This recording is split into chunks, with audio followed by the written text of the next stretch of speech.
Eh bien, bonjour et bienvenue dans ce nouveau tutoriel PixInsight. Nous allons poursuivre le traitement de notre trompe d'éléphant en SHO. Petit résumé des épisodes précédents pour ceux qui ne les auraient pas suivis. Nous avons fait subir à notre image un dynamic crop, un dynamic background extraction, suivi d'une déconvolution, puis d'un TGV denoise, d'un multilinear transform pour une réduction du bruit, et là nous allons la faire passer en non linéaire.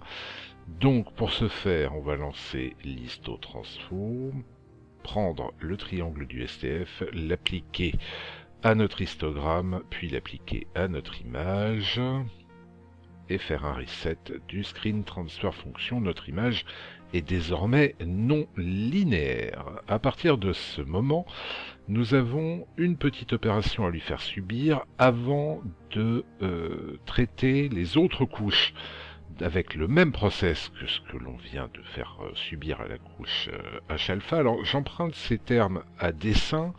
Quand je dis subir, faire subir à une image, c'est qu'il faut comprendre que tout le process PixInsight est là pour quelque part dégrader votre image originale, et donc moins on lui fait subir d'opérations, et plus on va conserver le détail qui apparaît dans l'image originale. Donc un bon équilibre est à trouver entre un nombre d'opérations relativement limité et une force de ces opérations aussi relativement limitée pour éviter justement d'aller perdre du signal et d'aller dégrader l'image.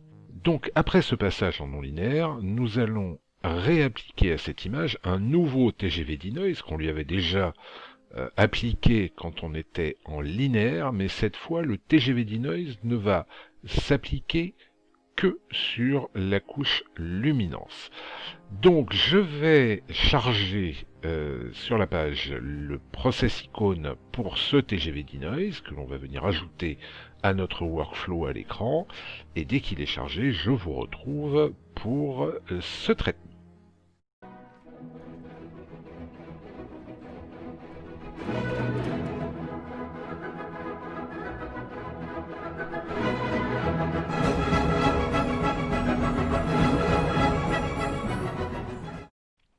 Comme vous l'aurez constaté, je n'ai pas chargé le process icône, j'avais un peu oublié de le préparer par avance, donc je l'ai fabriqué en live, ce qui vous a permis de profiter d'une ouverture de Guillaume Tell par notre ami Rossini. Donc nous allons nous lancer maintenant que nous sommes prêts dans le TGV denoise en luminance. Donc pour ce faire, et pour ceux qui auraient besoin d'un petit rappel, ce qui n'est jamais perdu, puisque maîtriser PixInsight veut dire y revenir, revenir et revenir encore et encore, donc il n'y a rien d'anormal à ça. Nous allons commencer par faire un clone. Vous avez encore, n'oubliez pas l'ordre des process icônes ici, et à chaque fois une petite notice en cliquant sur le dé rouge qui vous dit quoi faire.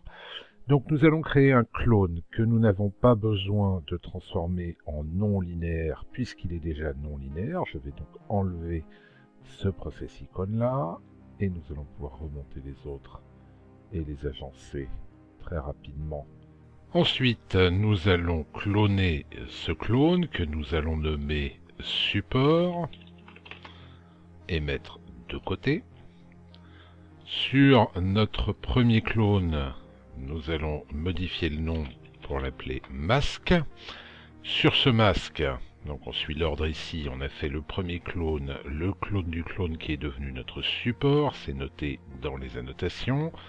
Nous allons appliquer à notre masque le curve transformation avec l'aide du triangle, qui est déjà réglé, le curve transformation sur la bonne valeur.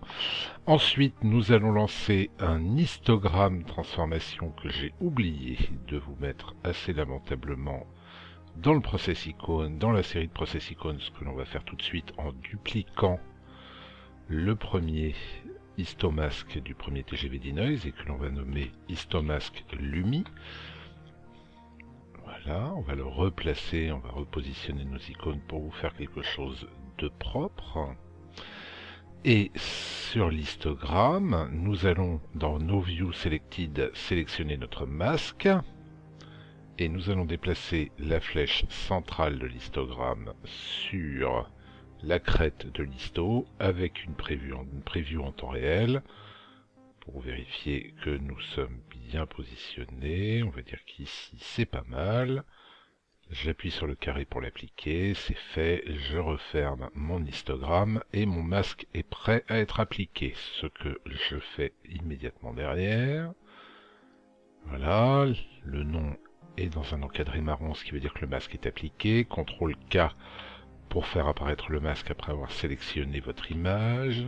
Voilà, le masque est là, on est toujours d'accord, en blanc ce qui va être modifié, en rouge ce qui est protégé. Or nous voulons travailler non pas sur les étoiles mais sur le reste. On va donc dans Mask, Invert Mask, c'est fait. CTRL K pour cacher le masque. Nous pouvons désormais lancer nos process en allant dans All Processes. On va commencer par Statistiques. Nous allons sélectionner notre filtre H qui s'appelle DBE. Voilà. On va réduire cette fenêtre. Et nous allons pouvoir lancer notre process TGV Denoise. Donc, comme indiqué dans la notice, vous allez non pas travailler en RGBK, mais en CIEL AB. Donc, je clique là-dessus. J'ai désormais le choix entre travailler en luminance ou en chrominance, ou les deux si la case Apply est cochée, mais la chrominance ne m'intéresse pas, donc je la décoche, tout devient gris, elle ne sera donc pas active, et nous n'allons travailler que sur Lightness. Lightness, nous allons remplir le Edge Protection en prenant la valeur stddev de statistique, elle est donc à 7.51 10 puissance moins 2, donc nous allons dans la case Edge Protection, je tape mes 7.51, entrée, mon exposant à -2, je vais régler la force strength du process à -2 également, on passe les itérations à 500, et on va cocher Local Support, que l'on va agrandir, et dans Support Image, on va sélectionner notre masque support. J'ai toujours ma preview avec de la nébulosité, quelques étoiles de tailles différentes et du fond de ciel. Je sélectionne cette preview et je lui applique le process.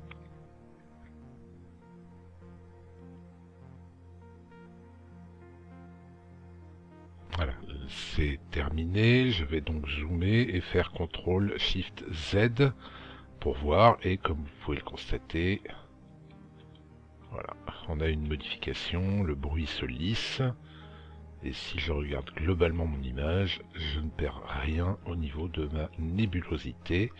Je vais donc garder ces valeurs, sélectionner de nouveau l'image, et appliquer avec le triangle le TGV Denoise.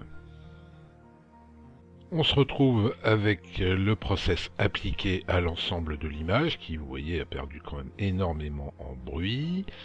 Et à partir de là, nous pouvons fermer notre fenêtre statistique, notre process et les deux masques que nous avons créés en support et en masque. Voilà. Je vais en profiter d'ailleurs pour enlever la preview en allant dans le menu Preview. On peut aller sur Delete ou Delete All. Sinon, on est encore plus simple, vous sélectionnez votre preview, vous cliquez droit dessus et vous appuyez sur Delete. Et c'est tout ce qu'on va faire pour la couche H-alpha. Pour l'instant, en tout cas en couche individuelle, c'est terminé. À ce stade, ce qu'il nous reste à faire, je vais vous rajouter un process icône pour ça, c'est appliquer l'ensemble des étapes que l'on vient de faire à nos filtres S et O.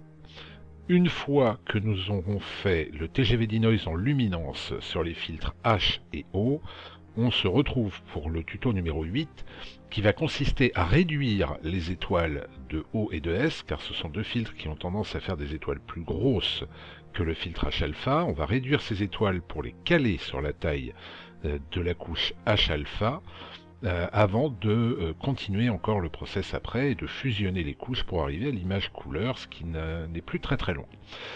Voilà, bien écoutez, merci beaucoup d'avoir suivi ce tutoriel, comme toujours, merci de commenter si vous avez aimé ou pas, pour qu'on puisse améliorer ces vidéos, merci de penser à laisser un pouce vers le haut si ça vous a plu, mettez-en un vers le bas si vous n'avez pas aimé, et n'hésitez pas à vous abonner pour être au courant des prochaines vidéos, puisque le rythme va continuer à s'intensifier pendant les jours à venir. Voilà, merci beaucoup, à très bientôt pour un nouveau tuto PixInsight sur la chaîne Astrofleet.